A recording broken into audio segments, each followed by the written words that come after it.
For those of you all who know me personally, you know I am a very spiritual person. I believe in signs, that you should pay attention to your gut instincts, and you should also follow intuition. Those are things, tools of survival. Think of yourself as an animal. When an animal is running in one direction, a lot of animals are running in one direction, and you're going in the opposite direction. That's not very smart. They were built with something inside of them that alerts them to danger well ahead of time of us as human beings finding out that there's a forest fire somewhere back there going on. I'm saying that to say that you were born with the innate ability to decipher when you should move and when you should be still. I say this meaning as far as life, love, success, a career, a job, a relationship, school, your kids, your friends, and your family. There is a gift that we were given. Besides having the option of using your brain, there are gut instincts and there are things inside of us that tells us, no, stop, don't do that. Bad move. If you ignore it, that's on you. You'll find out later if you should have ignored it or not. And this is going to be a lengthy video because back in my college days, I graduated in 2005. August of 2005 was our graduation date at Chicago State University. And I recall way back then saying to myself, hey, even though I was raised in a church, I met some lifelong friends through church, and I met some supporters, a few helping hands along the way who, if not for them, I would not be here today. I can say that.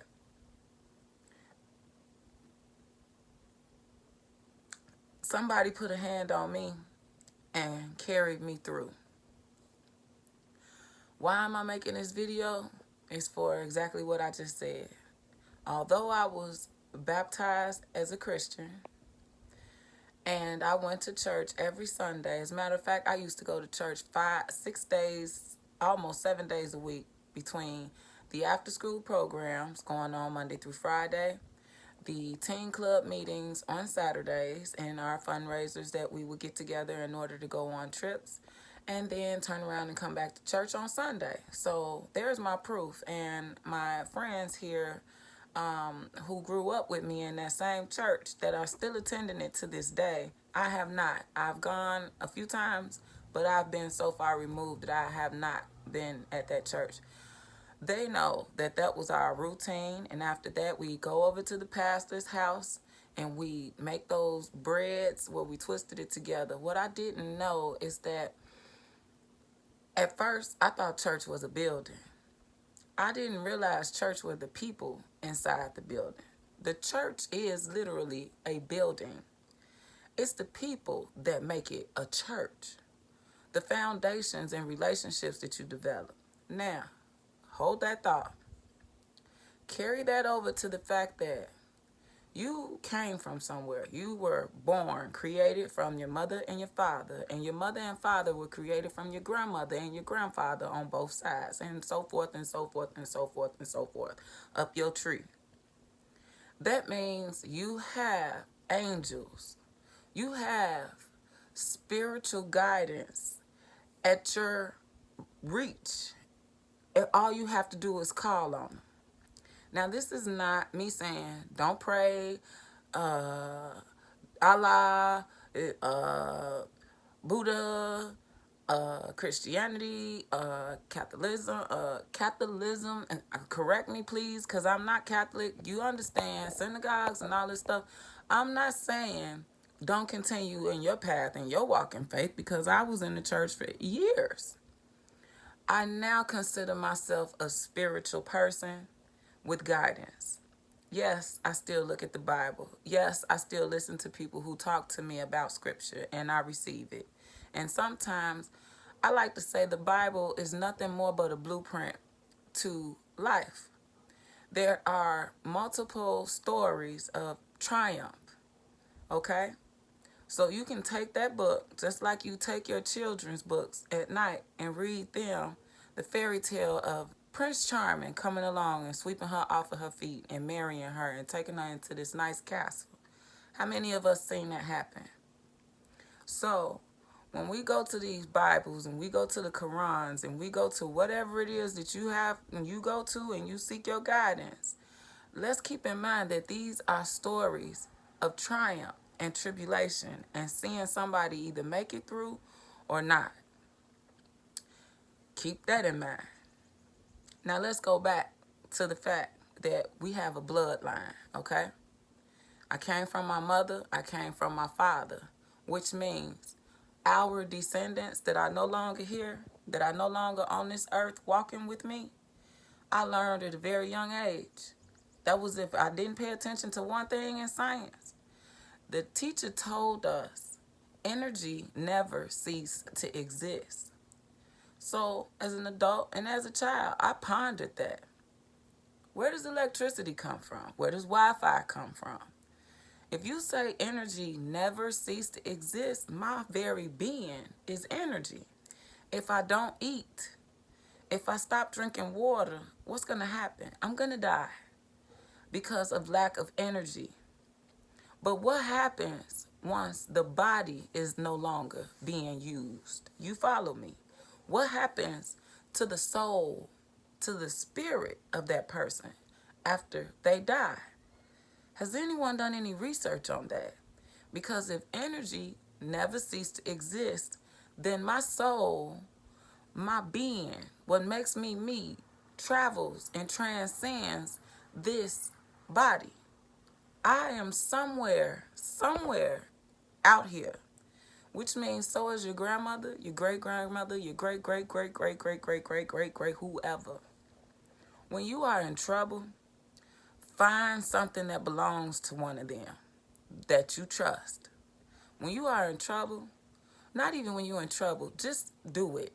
Find a place in your house, in your room, if you are a child, and write down the names of two people, one person. If that's all you can come up with is one person, write their name down that has transcended this earth, that is no longer on this earth.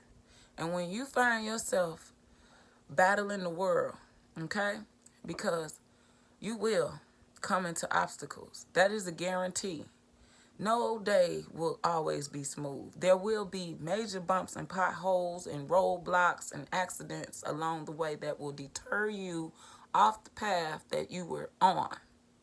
I say all that to say, reach out spiritually. You don't always have to get on the phone and share your story with your good girlfriend or a confidant, because sometimes, even though they do try their best to give you good advice, we got one mouth, but we have two ears. Sometimes you need to be still, close your mouth, and listen for the signs. Listen. First ask, help me, guide my feet, show me what I need to know so that I can make this next move, because I'm scared, I'm confused, and I'm full of doubt, but I know I got the power within me to do this. I know I do, because I wouldn't have come up with the creation. I wouldn't have come up with the idea to invent this. I wouldn't have come up with the idea to mentor, to start an organization for non-for-profit. I wouldn't have felt the need to take pictures of flyers and post them on Facebook and share. I don't know who might be looking for a job, but if you put it in front of me, I will put it in front of someone else. I say that to say I have a very good heart. So good, sometimes I've had to walk away from people who tried to turn me into something else that I was not. Now, this is my story, and I'm sharing it with you just in case it's somebody far away from me that needs to hear this. Sometimes all you need to do is get down on your knees. Not even necessarily on your knees. You could be sitting on the bus, sitting in the bathroom, sitting in the bath, taking a nice warm soaking, sitting on your couch. Church is inside of you. The spirit is inside of you. The universe, you are connected to the sun, to the galaxy. You are the greatest creation on earth. You truly are as a human being. You have free will. You can make right or wrong decisions at your leisure. All I'm telling you is seek higher, reach higher, and start talking to the people that share your bloodline, that have moved on. As we always like to say in eulogies, they are watching over you. Stop acting like you didn't hear that line. If you call out to them, just like we'll say, Jesus help me, Lord help me, Allah help me. Come on, give me a couple of names to name here. I'm just naming what comes to my mind. Why can I not call on my grandmother? Why can I not call on my whoever? I'm keeping that to myself because I have two that I call on for certain. And then you ask them, give me a sign. And if you need it immediately, say that. Say I need it now. I need it immediately. And pay attention to the signs. See, I don't receive one sign. I can't understand one sign. But I can understand a semi-truck full of signs. So when I ask to be hit by a semi-truck of signs. And today, I had to do that. Today, I had to cry. And not because of,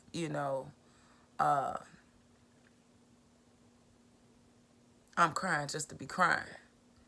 But it's okay when you feel something well up in you, that you've had so many obstacles, that you wake up to another obstacle, that you thought today was going to be a better day, and it just turns out to not be. Sometimes you need to stop and ask your ancestors for help. Faith without works means nothing. And if you don't ask for help, see, you can call him by whatever name. You can call her by whatever name, whatever deity, whatever spiritual connection you have with this religion. Call it what you want to call it, but call it. It listens. I got my message received multiple times. And I now know, and I've been knowing what my purpose was. I just needed a push. And not only did I need a push, but I needed to stop being in my own way and thinking negatively. And so one day it came to me that what I need to do is I need to start asking for help around me, not people. Sometimes people will fail you. And I've had a lot of people in my life that failed me. I don't need to name them. They know who they are. So I had to call out to the ones that was there for me when they were alive. And I speak to them often. And I just got through speaking to them. And when I say I got my sign immediately, I got it immediately. And that's why I'm making this video. For someone who may be dealing with food in their refrigerator, not having it. Trying to figure out how they're going to pay this bill and not having it. Trying to figure out how they're going to get their kid to and from school and not have a mode of transportation. Trying to figure out how they're going to make a way out of no way when they don't see a way. Guess what? Open your mouth and speak out loud. Someone will hear you. And I don't mean a person. I mean the universe. You can call it God. You can call it Jesus. You can call it whatever you choose. I prefer to call my family. I prefer to call the universe. And I prefer to call on God. But when I need real help, like now, I call on my ancestors. I call on the people that share the bloodline that runs through me, or put a helping hand on my shoulder and steered me in the right direction when I was going in the wrong one. Now I say blessed, be blessed, because I do mean that. And I say thank you, God, because I do mean that. But I also believe in the universe. And what you put out, you will get back. They call that karma. And I was speaking to a person that was that descent. I will not go into explaining someone's race or nationality or religion, whichever you choose. But it was strange when he saw my shirt, not this one. It said, karma will handle that. And he asked me, what did karma mean? And I said, well, what it means to me is what you put out, you get back. So even if it's just a thought, you think it, so shall it be. Negative. Somebody did you wrong, don't wish harm on them, because what you wishing harm on them is going to come back on you 10 times fold. Now, the universe will take care of those that it needs to take care of when they do you wrong. So you don't have to ask the universe to do that. The universe will spank that behind for you. And if you lucky enough, you might get a front row seat to the main event. Have a great day.